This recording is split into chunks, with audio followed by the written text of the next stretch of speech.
Okay, thanks, Raphael. Thanks, Manuel. So my name is Rob, and I lead NVIDIA's clinical engagements for Europe. My background is as a medical doctor in the National Health Service in the UK. I specialize in adult cardiology, but I'm also dual trained in computer science. And for the last 5 years, I've been working in artificial intelligence for medicine.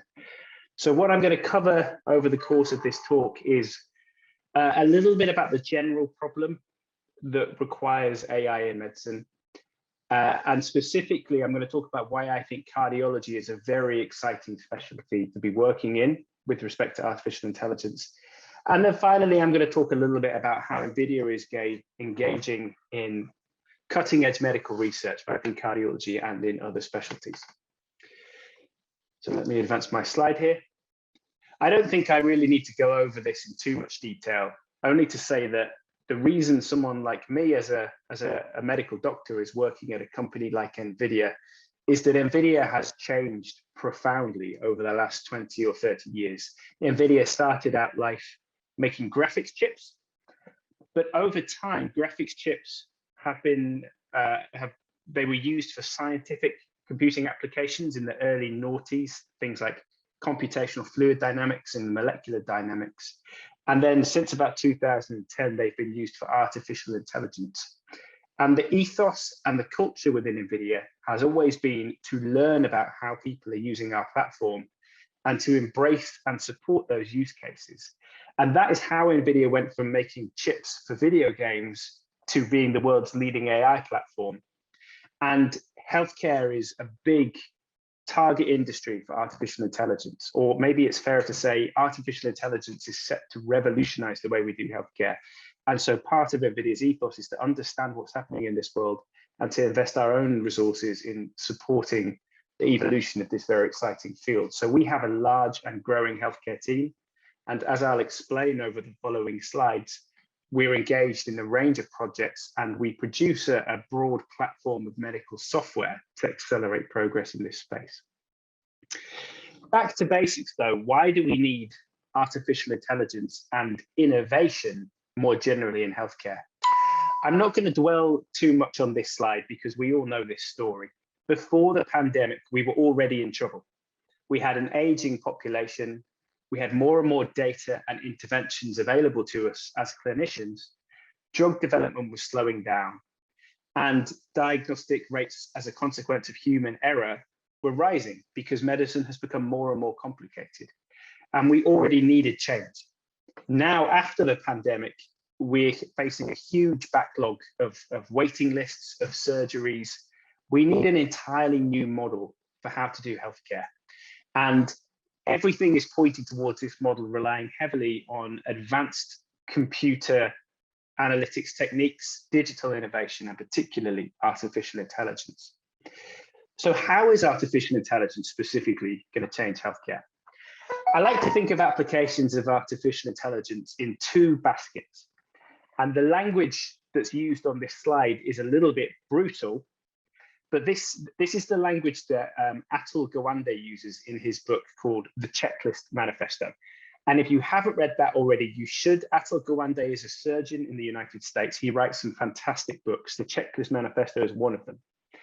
And in this book, he uses this terminology that was created in the 1970s by a philosopher and a psychologist, where they said all failures in medicine, every time we fail to cure a patient, it's due to one of two causes. Either we know how to cure the patient, but we fail to do so, maybe because we're short-staffed, maybe because the staff are not properly trained, maybe because we're in the third world, the developing world, where we simply can't afford to implement the right treatments for that patient. The other type of error, or the other type of failing in medicine, is when we fail because we don't know how to do something. So if I have a patient with, say, stage 4 small cell lung cancer, that's a terminal illness because modern medicine does not know how to cure that disease. And I think this is helpful when you're thinking about artificial intelligence in medicine, because if we move to some slightly nicer, more optimistic language, we can use artificial intelligence for automation, which allows us to do the things we already know how to do more quickly and effectively, And we can use artificial intelligence for discovery, to learn how to do things that modern science cannot currently do. And during the rest of this talk, I'm going to focus mostly on the latter use case, on discovery. But first, let's wrap some concrete examples from cardiology around this. And I just want to take a moment to talk after that about why I think cardiology is a particularly exciting specialty for AI. So in 2019, there were 2 landmark papers published, not just in AI for cardiology, but specifically in AI for electrocardiogram or ECG interpretation. The first was in January. It was published in Nature Medicine by a group at Stanford. And they showed that an AI algorithm could detect atrial fibrillation, which is a disturbance of the rhythm of the heart, as well as a panel of human experts, expert cardiologists. And this was revolutionary, because we've had computer-aided ECG interpretation since the 1960s, but it has never been as good as human experts until then. And it was very timely, because in 2019, we had the Apple Series 4 watch, we had the AliveCore devices, we had lots of wearable technologies emerging that allowed people to record their own ECGs without a prescription from a doctor. And so today, there is more ECG data generated in a single day than we can deal with as cardiologists. So we needed this innovation, and it arrived at just the right time, which was very exciting. But later that same year, in August 2019, in The Lancet, a group from the Mayo Clinic went one step further, and they showed that an AI algorithm could not just diagnose atrial fibrillation, it could actually predict that a patient was going to develop atrial fibrillation in the future. So this ECG here shows a patient with a normal heart rhythm, and this AI algorithm could tell you that in the future, this patient will develop a problem with their heart rhythm, which is amazing because humans can't do that. So I think this is a great example from the world of cardiology about automation of something we can already do and discovery of something we didn't even know was possible. Those are just 2 examples from cardiology. Cardiology is a great specialty to focus on artificial intelligence for a number of reasons. Firstly, it's rich in data, and it's particularly rich in imaging data. So it allows us to take technologies that have emerged in first the world of computer vision, technologies that were developed for applications like Google search or self-driving cars. They are lifted across into the medical domain, usually in radiology first, and then we can bring them into cardiology because we use imaging a lot as well. Echocardiograms, CTs, MRIs, nuclear imaging, angiography. So we're in a good position to leverage the low-hanging fruit of the medical AI world and start applying this technology today to make a difference to our practice. But unlike radiology and other specialties that are very much based around imaging, we also deal with very multimodal problems in cardiology. We need to take a history from the patient. We need to hear about their chest pain or the onset of their breathlessness from heart failure. We need to look at their ECG, other functional testing like exercise testing. We use genetic data. We use the full spectrum of medical investigations. So we're in a great place to adopt AI today, but also once we have culturally embraced AI and we are ahead of the other specialties, we can start to build out AI, and we can move from a technology-centric approach where we take the best technologies developed from other industries and find problems in medicine that we can use them for. That's a technology-centric approach. In cardiology, we can begin to shift to a problem-centric approach where we start with the problem that the patient in front of us has and we find the right technological solutions. And on top of that, in cardiology, we're very rich in evidence and guidelines. So once we've used AI to make our diagnosis, we can easily set the patient down a well-evidenced management path. So for all those reasons, I think cardiology, and I'm biased, but I think cardiology is a very, very exciting place to explore artificial intelligence. But now I'm going to talk specifically about not automation, but discovery. How will AI help us take a completely new approach in cardiology? And what I'm going to talk about here is deep phenotyping.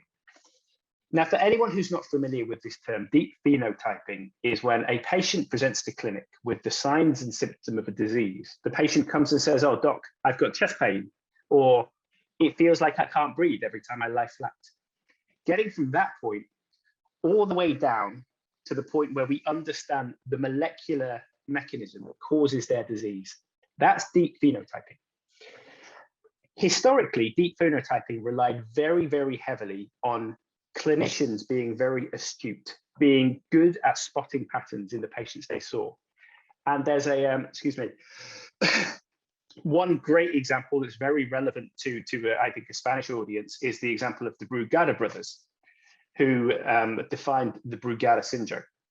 So in 1992, two of the three Brugada brothers noticed that there were a group of patients, mostly young, fit, and otherwise healthy, who were presenting with blackouts or even sudden death or dangerous rhythm disturbances of the heart. And many of these patients shared this particular ECG. Now, for anyone in the audience who is not a cardiologist, this ECG, don't worry about it. But for anyone who is a cardiologist, this is a classical Brugada ECG. But this syndrome was defined because these Brugada brothers were very observant and they noticed patterns among their patients. But once we had defined the syndrome and we could define the cohort of patients suffering from this syndrome, then we could go digging. We could use modern scientific techniques to do detective work and try and get more and more detailed and work out at the molecular level what sets these patients apart from the rest of the population. So in 1998, the third Brugada brothers succeeded in uncovering a gene that was strongly associated with Brugada syndrome. And this gene was known to be responsible for sodium-gated ion channels. So a particular physiological mechanism that's key to the electrics of the heart. So this is a great example of how you do deep phenotyping traditionally. But the problem here is that if the Brugada brothers had not been so observant, we may still not know about Brugada syndrome today. And there are likely to be many, many types of clinical syndrome that share a molecular cause that we don't know about, because we humans are not good at spotting complicated patterns in rich data sources. And this is getting harder and harder because we have more and more data available to us today. AI is really, really good at this. And this is how deep phenotyping is starting to look in some of the world's leading medical centers these days. Patients come into hospital with signs and symptoms of disease. Now we record their data in digital form via electronic health records, PACS systems for the radiology images, lab systems. And the most forward-thinking medical centers in the world are concentrating very hard on what we call secondary use of clinical data, meaning not just clinical data that you use directly to treat the patient, but the secondary use is when you take that same data and you use it for research and innovation.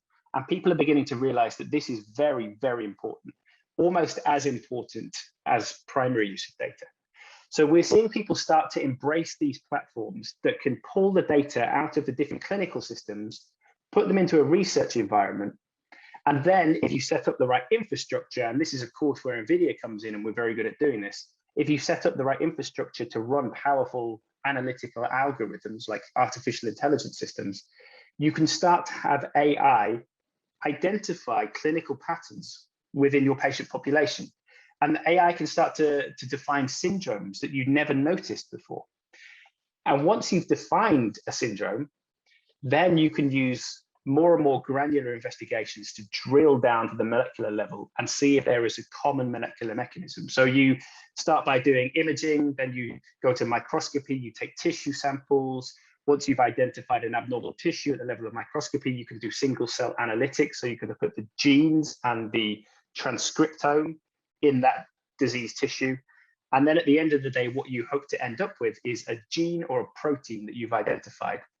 And that is the cause of your disease. And what you have then is something that you can potentially create a drug for. And that is how we develop the next generation of therapeutics. But it's not just about drug design, because if we get better at defining our disease cohorts and defining these subphenotypes, then we can use real world data too. If I define a patient population who are suffering from a particular type of heart failure, say a subtype of heart failure that we've never noticed before, I can go back and I can retrospectively see what do these patients respond well to, what do they respond badly to, and I can begin to craft a personalized precision treatment plan. And we really need AI to make this happen, because we're facing a deluge of data that is far beyond the capacity of the human mind to deal with. And what's happening in this world right now is very, very exciting, I think. Let me give you an example that's very close to home for cardiology. I've already mentioned heart failure, and heart failure is one of the most important applications of AI-enhanced phenotyping, because it's a hugely common condition. There are millions of patients worldwide who suffer from heart failure, but actually our pharmacological management of these patients is very, very simplistic. So when a patient comes in with signs and symptoms that suggest heart failure, we do some imaging of the heart, usually an echocardiogram as the first line. By the way, ignore the fact, if you're a cardiologist watching this, ignore the lesion in the atrium here. This is just representative of an echocardiogram. We do an echocardiogram and we put these patients into one of two categories. There are patients with what we call heart failure with reduced ejection fraction. This is where the heart is not squeezing hard enough. And there are patients with heart failure with preserved ejection fraction. This is where the heart squeezes okay, but it doesn't relax well enough between beats, so it can't fill properly. We do a little bit, we do some personalized treatment for sure, because for every patient, we try to identify a cause for their heart failure. We don't always succeed, but we do try and identify a cause. And if we find a cause, we try and treat it. But from the perspective of the drugs we give these patients, pretty much every patient with heart failure with a reduced ejection fraction, and there are millions of them out there, will get put on a pathway that ends with this cocktail of 4 drug types here. It's a one-size-fits-all paradigm for a huge number of patients, encompassing a massive range of clinical pictures, all of which end with dysfunction of the heart.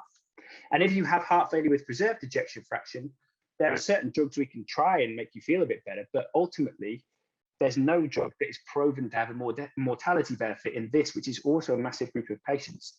So even though heart failure has advanced enormously in recent decades, we're still at a very rudimentary stage of precision medicine here.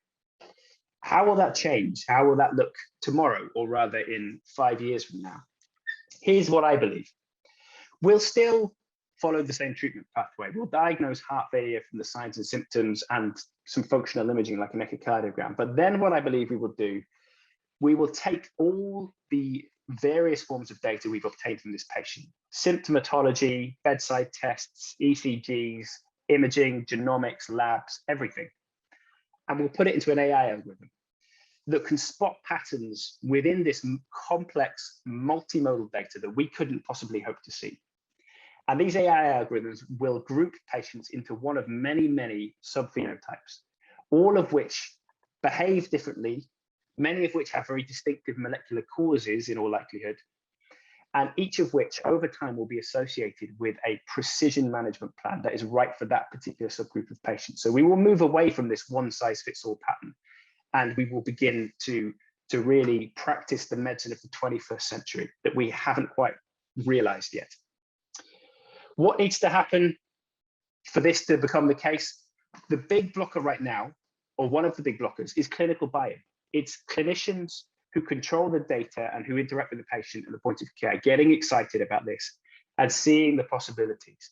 And I think this is what I hope to convey today, that actually the secondary use of data is incredibly important. And what I'm going to move on to here is a sense of how we at NVIDIA see the health and life sciences ecosystem. You'll notice that on this slide, there is no divide between the clinical domain and the preclinical domain, because as the age of digital medicine evolves, that divide is disappearing. Drug discovery and life sciences are becoming confluent with clinical medicine, and they all are part of one life cycle in a way that wasn't true 10, 20 years ago. So here is a picture of all the areas we're involved in. And by the way, the little green boxes underneath the pictures show where we've actually produced software to enable the developer community. Much of this software is open source. Most of it that isn't open source is open access. There's one exception, in fact, on this slide, which is our genomics toolkit, Parabricks. So we're very much about enabling the developer community in all of these areas that we see as very important, from imaging at the point of care, from natural language processing at the point of care, from clinical genetics, all the way down to quantum mechanics and quantum chemistry, when we're looking at molecular dynamic simulations and docking. It's all part of one big life cycle, and this life cycle is the engine that is going to power 21st century medicine. I'm going to skip over this slide for the moment for the purposes of time. I was going to give a very, very high level overview of modern drug discovery, just so to fill in that piece of the jigsaw puzzle. But for the purposes of time, I'm gonna move on and maybe come back. Probably not.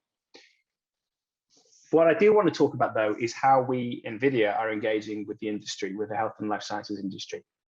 I've already mentioned the fact that we have a large and growing team of people like me who have one foot in healthcare and one foot in technology. And our job is to bridge the divide and ensure good lines of communication. We will bring expertise into NVIDIA, and because NVIDIA is the world's leader in artificial intelligence, and we're engaged with people across the globe who are trailblazing in their field, we're able to give a lot of insights back to other people who are innovating in this space. We also create software libraries specifically for the healthcare domain to help developers accelerate their iterations developing AI solutions. But what I'm going to talk about here is our activity in terms of collaborating on cutting edge healthcare science. And this is something, it's an absolute privilege for me in my role. I lead the scientific pipeline for this system I'm showing on the screen. This is a computer system called Cambridge 1. It's one of the top 30 supercomputers on the planet, and it's one of the top 3 greenest supercomputers ever. It sits near Cambridge in the United Kingdom, and it is dedicated to health and life sciences research. And it is NVIDIA's investment. It's one of NVIDIA's investments in this space. So one of the things I get to do is I get to go out and work with world leaders, find out what cutting edge research they're doing in terms of AI for healthcare.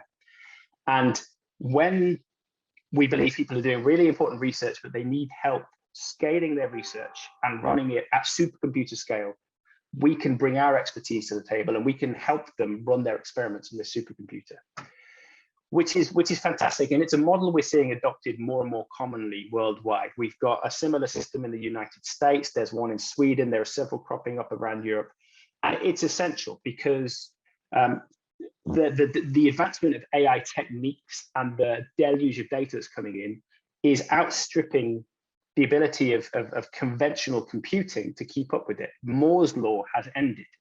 So what we need to do is use these novel, very large, highly interconnected systems instead. And so this is a really key part of any sort of national program for a part of the world that wants to be a leader in healthcare sciences. Let me give you a couple of examples of how this works. You probably saw the partners on the clinical slide. We've got GSK, AstraZeneca, Oxford Nanopore, the world's leading next generation sequencer. We're also closely partnered with King's College London and the National Health Service. One of the programs we've run with that group is training a model to generate synthetic brains. But there's a twist to this, which makes it very interesting. We see a lot of imaging models that fall into the automation box of artificial intelligence. They make diagnoses that we can already make. They segment organs or lesions that a radiologist could already segment. What they're doing basically is saving time and ensuring a high level of consistency. Here, what we've been doing is discovering something completely new, because we've been training a model not only to simulate human brains, but to conditionally simulate those brains, so that we can say to this model, show me the brain of someone who is going to develop Alzheimer's disease in 3 years' time. Show me the brain of someone with a preclinical glioblastoma multiforme, and so on and so forth. And this model, by exposing it to lots and lots of data, and the first training cycle is on 50,000 brain images in the UK Biobank, and then there's much more training to come. This model starts to learn things, learn patterns in the MRI appearance of human brains that we can't possibly see. And it can start to teach us about very, very early radiological signs of disease. It can start to prognosticate. You know, if we show it a scan of a patient with an acute stroke, what should that scan look like in 3 years' time, based on the patterns that the AI model has observed in huge amounts of other clinical data?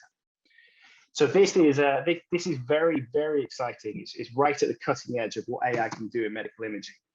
And it's a huge privilege to be part of it, but it needs scale. This is a huge AI model. We've actually borrowed technology from the world of natural language processing, where some of the biggest AI models in the world exist. And we're training a huge amount of data. You could not do this on an ordinary system. This needs a world-leading computer system to do, and it needs world-leading expertise in scaled out AI engineering. And that's what we do at NVIDIA. So King's College London and the NHS partners, they're the domain experts. We're the engineering experts. There's a small team of us who bridge the gap, and it's amazing to be part of this kind of work. I'm going to shift gears. Oh, I should, before I move on from that slide, let me say that this is very relevant with cardiology, because I mentioned that the first training cycle for this model was with the 50,000 MRI brains on the UK Biobank. Many people in the audience may know there are also 50,000 cardiac MRIs in the UK Biobank. And the architecture of the AI system we've used for this brain model applies to any 3D imaging modality. So we will, at some point, this will be applied to cardiac imaging, and we will see similar advancements in cardiac science as a result. So very, very exciting for anyone in the field of cardiology with an interest in AI. I'm going to shift gears a little bit just as I near the end of my talk. I just want to flag the fact that as I've mentioned, I see clinical medicine and drug discovery as one confluent life cycle as we move forward into 21st century healthcare. And I've mentioned the importance of having access to world-class infrastructure for any region that wants to be a world leader in health AI. And that's not just about clinical applications of artificial intelligence, it's about the drug discovery and life science applications too. So let me talk about just one example from that world.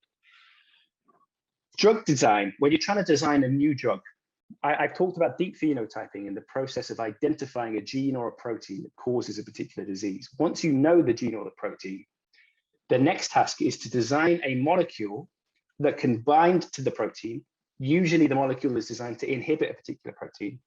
But not only does it need to inhibit this protein, it also needs to be safe within the incredibly complex environment of the human body. And that's really difficult.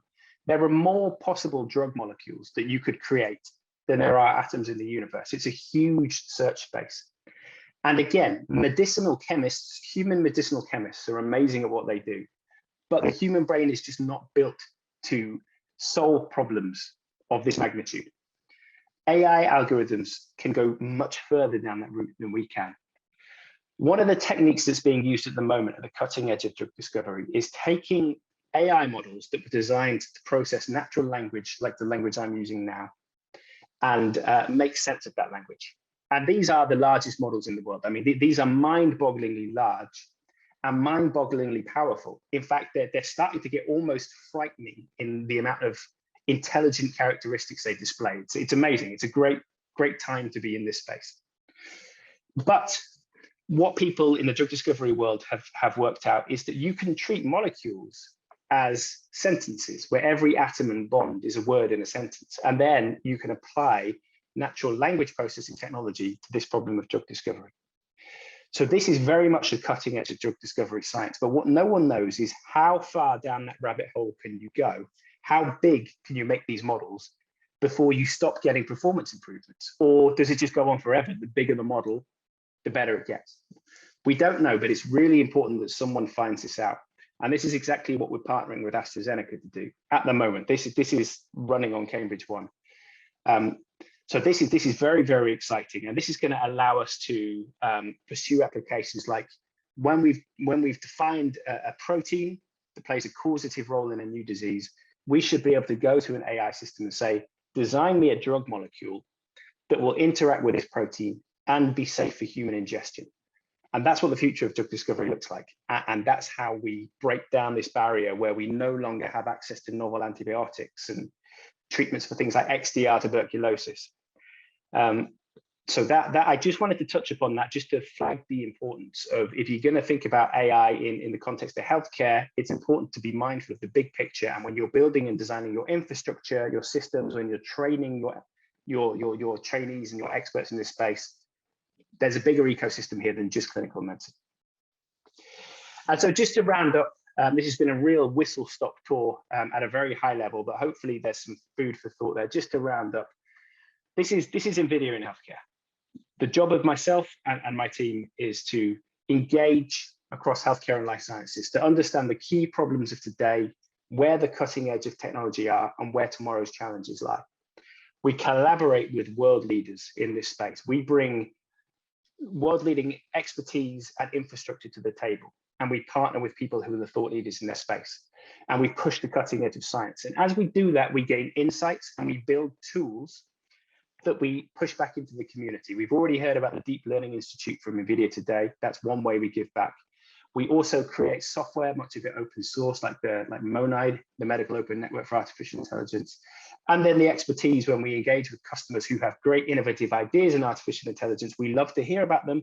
We love to give people our insights on what we've seen happening elsewhere in the world and how that might relate to what they're doing. So if anyone on the call is innovating in this space and is taking a serious look at artificial intelligence in cardiology or any part of healthcare, I would encourage you to reach out to the NVIDIA team.